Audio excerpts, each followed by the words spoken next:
I'm very excited about our next guest, James McAvoy. Yay. The talented actor is making his New York stage debut in Cyrano de Bergerac, winner of the Laurence Olivier Award in London for Best Revival. McAvoy plays Cyrano, a soldier and a poet, plagued with a large nose, who becomes wrapped up in a love triangle.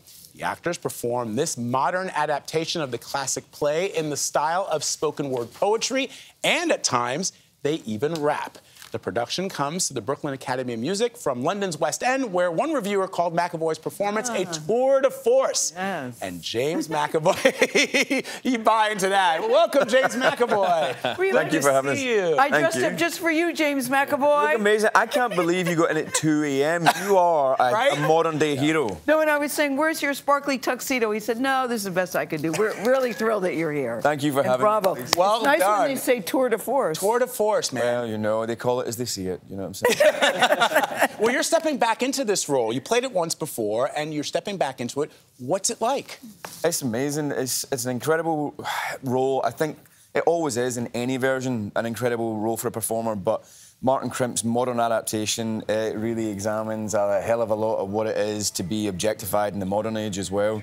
And I think, weirdly, when we did it 2 years ago, it went down a storm, but I think we've all spent 2 years experiencing isolation and loneliness. Yes. And I don't know, maybe that's why, now doing it 2 years later, audiences are finding it all the more funny and all the more sadder. All the more sad. And maybe it's because of that 2 years of living that experience that the three main characters in this show really experience, not just Cyrano, but Roxanne and Christiane. They're all intensely lonely and isolated. And I think we so crave human connection. It's just nice to be out and see really good work on the stage. Yeah. I was surprised, James, at how physical this role is. Yeah, no, well... For you in particular. Yeah, he's a soldier. Look, I like throwing myself around stage, so it's something that I lend myself to if I can. The role really lets me. He's a soldier.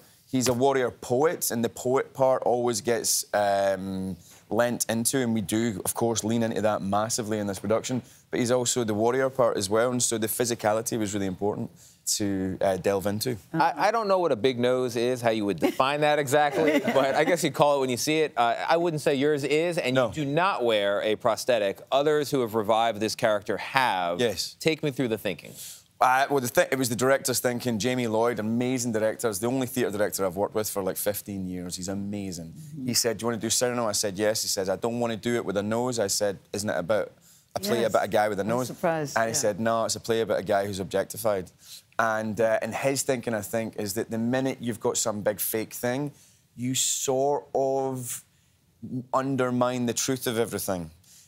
Whereas when you've got this guy walking on stage going, I hate myself because of the way I look, and he's not wearing some big fake thing, and you're going, but you don't even look so bad. Yeah. The profundity and the truth of that sadness and that pain becomes all the more real. But also, the most, I don't know, the guy with the punctuation mark right beside him, the guy who's underlined isn't on stage. So then you get to see every single character, and you get to go, God, they've all got a nose. Yeah. They've all got something that's holding them back. They've all got something they hate about themselves. Everybody has issues. Everybody got something, issues, you know? yeah. And by the way, the other thing, I think, right, no matter how big the noses are that I've seen in productions of Cyrano, I'm always like, someone out there would find that attractive.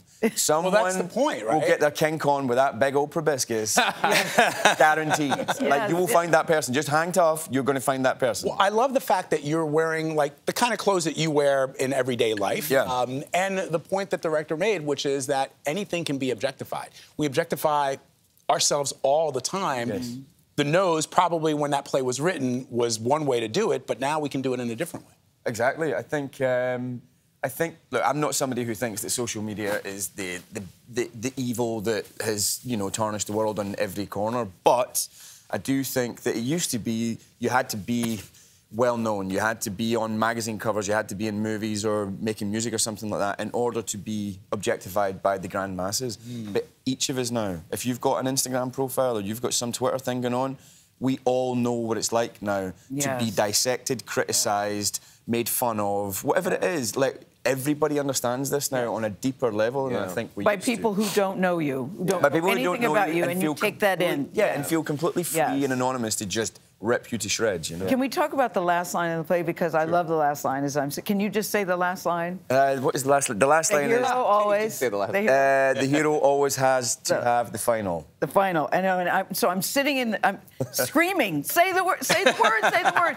And you don't. Well, it's an unfinished sentence. Yes. I mean, I am really surprised that in the 160 odd times that we've done this show, as the lights go down, we haven't had somebody in the audience go, out. word. Yeah. Which would be amazing. But do you know what? The previous versions of this play have Cyrano dying, going out on a high. He's a hero, walking over the hill as he heads off to heaven, you know? And I think that what this production, it doesn't allow him that. And it's partly, I think, because this production honours the fact, or recognises the fact, that Christiane and Cyrano really mistreat Roxanne. Yes, they love her. Yes, they feel terrible about the fact that he's got a big nose and Christiane he's not got the intelligence, and that's poor them. But they manipulate her and they mistreat her to the point of abuse. And I think this production honours that, so it doesn't quite let him have his hero's send-off on purpose, you know? And that's because Martin Crimp's just an amazing writer. It's not often you get to see a tour de force in person. Oh, it's wonderful. Congratulations. Bravo, worth the price of admission. Thank you, sir.